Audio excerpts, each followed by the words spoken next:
मी झोपलेलो होतो. मग पार्टनर सारखं सारखं पाहत होता मोबाईलमध्ये, की सर रिझल्ट आज येईल, आज येईल. मग आता टेलिग्राम ग्रुपवरती खूप सारी चर्चा सुरू होते, की येऊ शकतो.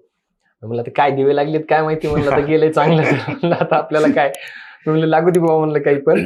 हे शेवटचा अटेम्प्ट आहे म्हणलं, आपल्याला पॅकअप तर करायचंच आहे म्हणलं, आता हे झालंय म्हणलं आपलं. हे ठरलेलं होतं? हो सर, ठरलेलं होतं. बरं. हे कदाचित हे मी खूप माझ्याबद्दल रिझोल्ट होतो सर. मी स्वतःला एक्सक्यूज दिल्या नाहीत कधी, की हा चल ठीक आहे तुझा खूप चांगला परफॉर्मन्स झालाय आणि तू आणखीन एक घ्यायला पाहिजे. नाही सर, मी ठरवलेलं होतं 3 वर्ष द्यायचेत, 2 अटेम्प्ट करायचे. कदाचित ह्या प्रोसिजरमुळे थोडासा जास्त वेळ लागला, एक एक्स्ट्रा वर्ष लागलं, पण मी 2 अटेम्प्टचाच विचार केलेला होता. तर त्यावेळेस रिझल्ट लागला आणि त्यानं मला फोन केला, सर मला पहिली रँक आली म्हणला. बरं. मग सर ते ज्यावेळेस त्याच्याकडून ऐकलं ना, हं. आणि तो विद्यार्थी असा आहे माझा पार्टनर आहे आदिनाथ करपे, माझा ज्युनियर आहे, त्यानं कॉलेजला ज्युनियरच होता. असा एकदम धीरगंभीर, कधी कुणाला बोलणार नाही जास्त. पण त्याचा आनंद जे होता सर, पहिली रँक आली, अक्षरशः त्यानं किंचाळायला सुरुवात केली रूममध्ये. महाराष्ट्र टॉपर आला माझा पार्टनर म्हणून. बरं.